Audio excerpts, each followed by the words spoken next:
Hello everyone, इस video में हम करने वाले हैं आंतरिक बल एवं उससे बनने वाली भू आकृतियाँ। जो पृथ्वी के अंदर बल होते हैं डिफरेंट काइंड के, उसको हम लोग इस वीडियो में समझेंगे कि कौन कौन से बल होते हैं और उसके कारण जो है किस किस तरह की भू आकृतियाँ बनती हैं उसके बारे में हम समझेंगे। यहाँ पे एक स्टोरी बताई गई है जिसमें ये बताया गया है कि शंभू जो है शाम के समय पढ़ाई कर रहा होता है और उसकी फ़ोन की घंटी बजती है और उसकी यह जो फ़ोन की घंटी बजती है यह घंटी उसके फ्रेंड की रहती है और वो बताता है कि पटना में भूकंप आया है और इसका न्यूज़ जो है टीवी पर भी दिखाया जा रहा है। ठीक है, और सभी लोग जो है अपने घरों से बाहर निकल आए हैं जैसे वे नाव पर और मतलब लोग अपने भूकंप का अनुभव बता रहे हैं जैसे नाव पे सवार हो उस तरह से उनके घर हिल रहे हैं। तो यहाँ पे हम देखेंगे जब शंभू की फ़ोन की घंटी बजती है और उसका दोस्त ये बताता है कि टीवी पर भी यह खबर आ रही है कि पटना में जो है भूकंप के झटके महसूस किए गए। ठीक है, और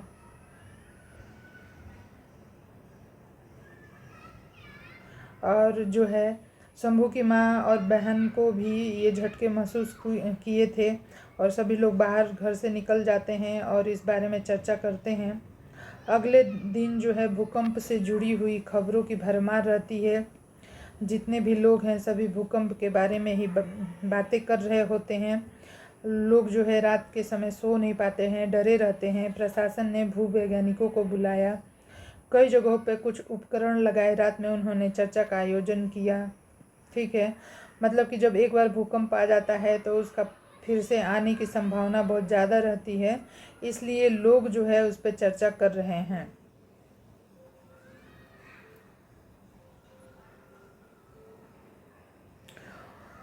तो यहाँ पे कुछ पत्रकारों ने पूछा, महाशय आखिर भूकंप क्यों आते हैं?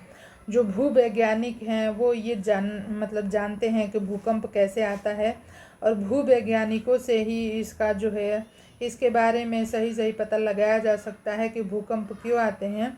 तो भूवैज्ञानिकों से पत्रकारों ने पूछा तो भूवैज्ञानिक महोदय ने बताया, देखिए हमारी पृथ्वी के ऊपरी सतह प्लेटों में विभाजित है। पृथ्वी की जो हमारी ऊपरी सतह है वो प्लेटों में विभाजित है और हमेशा गतिमान रहती है। उसी गति के कारण कुछ प्लेटें एक दूसरे के पास आती हैं तो कुछ दूर जाती हैं तो कुछ साथ रहती हैं, जिसके कारण आपस में टकराहट होती है और कंपन शुरू होता है। मतलब हमारी जो पृथ्वी है उसकी ऊपरी सतह जो है प्लेटें हैं जो गतिमान रहती हैं।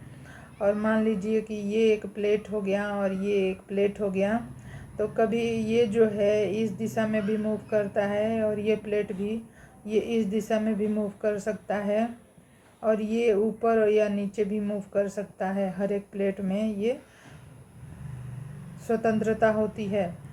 तो कभी कभी ये प्लेटें आपस में टकरा जाती हैं और इससे कंपन शुरू हो जाता है, उसी को भूकंप कहते हैं। भूकंप के प्रभाव से भूभाग धंस जाते हैं या ऊपर उठ जाते हैं। जब ये प्लेटें जो है एक दूसरे के ऊपर ऐसे, मान लीजिए दूसरे प्लेट को हम दूसरे रंग से बना देते हैं, ये सेकेंड वाली प्लेट जो है, अच्छा, अगर ये सेकेंड वाली प्लेट यहाँ पे आ जाती है तो ये प्लेट ऊपर चली जाए, घसक गई और ये नीचे आ गई तो यहाँ का भूभाग धंस जाएगा और यहाँ का भूभाग क्या होगा, ऊपर उठ जाएगा। इस तरह से घटनाएं होती रहती हैं भूकंप में। भूकंप की वजह से इस तरह की घटना होती है और यह जो है अत्यंत विनाशकारी होता है। भूकंपी तरंगे सभी दिशाओं में बाहर की ओर निकलती हैं और ये इसका जो अधिकेंद्र होता है, एक सेंटर जहाँ से शुरू होता है। भूवैज्ञानिक ने आगे बताया, कुछ ऐसे यंत्र हैं जिससे हम भूकंप की तीव्रता में उसकी उत्पत्ति का स्थान पता कर सकते हैं। तो कुछ यंत्र हैं, भूकंप की तीव्रता जो है सिस्मोमीटर से, सिस्मोग्राफ से मापते हैं। भूकंप की तीव्रता हम सिस्मोग्राफ से मापते हैं और यहाँ पे देख सकते हैं रिक्टर पैमाना भूकंप की तीव्रता मापने की इकाई है। यंत्र हम सिस्मोग्राफ यूज करते हैं और तीव्रता भूकंप की मापने के लिए रिक्टर स्केल इकाई है उसकी। अब देखिए यहाँ पे जो है भारत में, हमारे भारत में जो है भूकंप प्रभावित जो क्षेत्र है उसके बारे में हम यहाँ पे देखेंगे। तो अत्यधिक जोखिम वाले जो क्षेत्र है ये ब्लैक में है। जो ईस्ट, ये 7 सिस्टर है, ठीक है। ये जो 7 सिस्टर है, मेघालय, मणिपुर, चेरापूंजी, सिक्किम, असम, गंगटोक, ये सारी जगह जो है ज़्यादा जोखिम वाले हैं। यहाँ पे बहुत भूकंप आते हैं। और इधर महाराष्ट्र और गुजरात का कुछ हिस्सा हो गया। अधिक जोखिम वाले ये हो गए कम जोखिम वाले, और सबसे मध्यम जोखिम वाले और कम जोखिम वाले। तो कम जोखिम वाले में ये मध्य प्रदेश का ये हिस्सा, राजस्थान का आता है। और अधिक जोखिम वाले में उत्तर प्रदेश, बिहार, जम्मू कश्मीर, उत्तराखंड, ये सारे आते हैं। तो इस तरह से देख लिया। तो भूवैज्ञानिकों ने क्या कहा, क्या समझाया पत्रकारों को। भूवैज्ञानिक ने कहा नहीं, हम भूकंप को रोक नहीं सकते हैं, ठीक है, भूकंप को रोका नहीं जा सकता है, लेकिन इससे पहले से अगर हमें पता चल जाता है, कुछ यंत्र हैं जिससे हम पूर्वानुमान लगा सकते हैं, तो इससे होने वाले नुकसान को कम कर सकते हैं। जिस जगह पे भूकंप आने वाला है उस जगह पे जो भी लोग हैं, जो भी हमारे पशु हैं, उनको हम वहाँ से हटा सकते हैं। पत्रकारों ने पूछा क्या भूकंप का प्रभाव सभी जगह एक तरह का होता है। वैज्ञानिक ने बताया ऐसा नहीं है। भू प्रॉपर्टी के नीचे वह स्थान जहां कंपन शुरू होता है उद्गम केंद्र कहलाता है। उद्गम केंद्र के भू सतह पर उसके निकटतम स्थान को अधिकेंद्र कहते हैं। अधिकेंद्र मतलब वो जहाँ पे कंपन शुरू होता है। तरंगे बाहर की तरफ चलती हैं।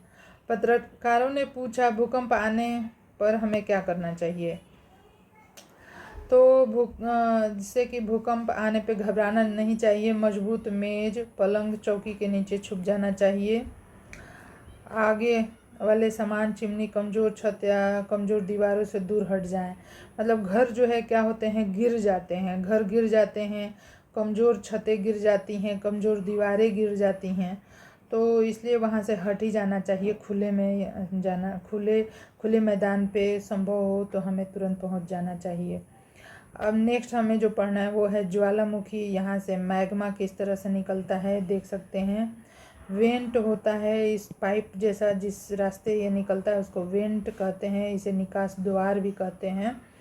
यहाँ पे गैस और राख और ये सारी चीज़ें निकलती हैं। खुली जगह या मैदान में जाना चाहिए। बिजली के खंभों, वृक्षों से दूर रहना चाहिए, क्योंकि यह उखड़ कर आप ही गिर सकते हैं। भूकंप से बचाव के लिए भवन निर्माण में भूकंप रोधी तकनीकी का इस्तेमाल करना, प्राथमिक चिकित्सा बॉक्स तैयार कर रखना चाहिए। बिहार के भूकंप जो क्षेत्र है बक्सर, भोजपुर, तो 3rd में भूकंप क्षेत्र, 4 में भूकंप क्षेत्र, 5 में ये जगह आते हैं, देख सकते हैं। 4 में सबसे ज़्यादा जगह है। नेक्स्ट है पृथ्वी के बल। पृथ्वी पे 2 तरह के बल होते हैं, आंतरिक और बाह्य। जो आंतरिक है उसमें दीर्घकालीन और आकस्मिक है। दीर्घकालीन महाद्वीपीय निर्माणकारी बल है, और आकस्मिक ज्वालामुखी भूकंप या भूस्खलन है। ये हिसाब से नहीं दिया। अगला है बाह्य बल। अनाच्छादन, ऋतु क्षय या अपरदन से होता है। शिक्षक ने बताया, अब इसमें स्कूल में भी चर्चा होने लगी। हमारी पृथ्वी प्लेटों में विभक्त है। पृथ्वी के अंदर ताप और दाब के कारण चट्टानें पिघली हुई अवस्था में रहती हैं, जिसे मैग्मा कहते हैं। सदैव गतिशील रहता है। जहाँ कभी भी पृथ्वी की परत कमज़ोर होती है वहाँ से धरातल के ऊपर धुआं, भाप, राख, आग, गर्म तरल के रूप में निकल आता है। इसे ही क्या कहते हैं, भूकंप, ज्वालामुखी कहते हैं। पृथ्वी के बलों का प्रभाव। अब ये जो है प्लेटें हैं, तनाव, भ्रंश घाटी, भ्रंश रेखा, ये सब बन जाते हैं। तो ये जो पर्वत होते हैं, टीचर ने बच्चों को क्या समझाया कि पर्वत क्या होते हैं। जो भी पर्वत हम अपने आसपास देखते हैं, जिसकी ऊंचाई 900 मीटर हो या और जिसका शिखर क्षेत्र संकुचित हो, ये पर्वत कई प्रकार के होते हैं। बलित पर्वत, भ्रंशोत पर्वत, संचय पर्वत, अवशिष्ट पर्वत। बलित पर्वत 2 विपरीत परिस्थितियों से जब एक ही केंद्र पर बल लगता है तो उसे संपीड़न बल कहते हैं। इसे पर्वत निर्माणकारी बल भी कहा जाता है। इससे बलित या मोड़दार पर्वत जैसे हिमालय, अराकी आदि। भ्रंशोत्थ पर्वत जब भूतल के किसी क्षेत्र के समान भ्रंश के बीच का भाग ऊपर उठता रहता है तो उसे भ्रंशोत्तर या ब्लैक पर्वत कहते हैं, जिसे यूरोप का ब्लैक फॉरेस्ट पर्वत और भारत का सतपुड़ा पर्वत।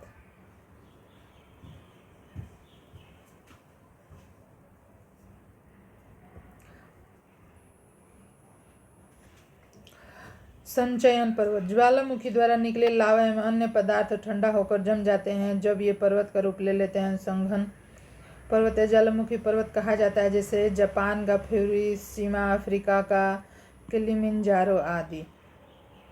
अवशिष्ट पर्वत अपर्दन की शक्तियों द्वारा पर्वत के भाग कटते छटते रहते हैं, यह अपर्दित भूभाग अवशिष्ट पर्वत कहलाते हैं। अरावली का पर्वत, पारसनाथ की पहाड़ियाँ आदि।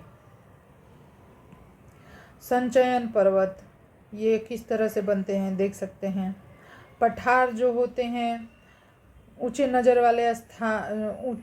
आने वाले जो स्थान पर्वत हैं, तो टीचर ने कहा नहीं, धरातल में वैसी आकृतियां जो समुद्र तल या सीमावर्ती धरातल से एकदम से ऊंचा प्रतीत होता है। यह प्रायः खड़ी ढाल वाला होता है और इसकी ऊपरी सतह काफ़ी विस्तृत क्षेत्र में फैली होती है। इसे ही पठार कहते हैं। कभी कभी पठार के ऊपर छोटी छोटी पहाड़ियाँ पाई जाती है, इसमें भी कई प्रकार के हैं। यह है पठार।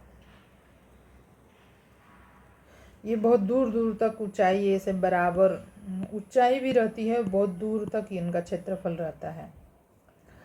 तो पठार भी है, महाद्वीपीय पठार, वायु निक्षेप पठार, हिम नदी निक्षेप पठार, लावा निर्मित पठार, अंतर्राष्ट्रीय पर्वतगिर, ये सारे हैं।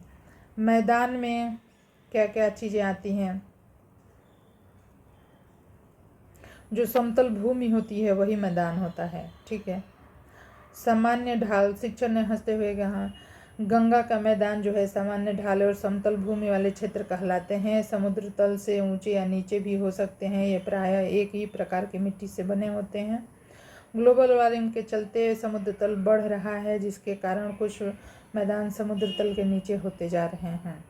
तो शंभू ने कहा, तब तो पृथ्वी के आंतरिक बल के कारण बहुत सारे परिवर्तन होते हैं। शिक्षक ने कहा, बिल्कुल ठीक, और उन्होंने मुस्कुराते हुए शंभू की पीठ थपथपाई। अब हम लोग इसमें क्वेश्चन को कर लेंगे। छोटा नागपुर क्या है? एक पठार है। भूसतह पर भूकंप के केंद्र के ऊपर स्थित स्थान क्या कहलाते हैं? अधिकेंद्र।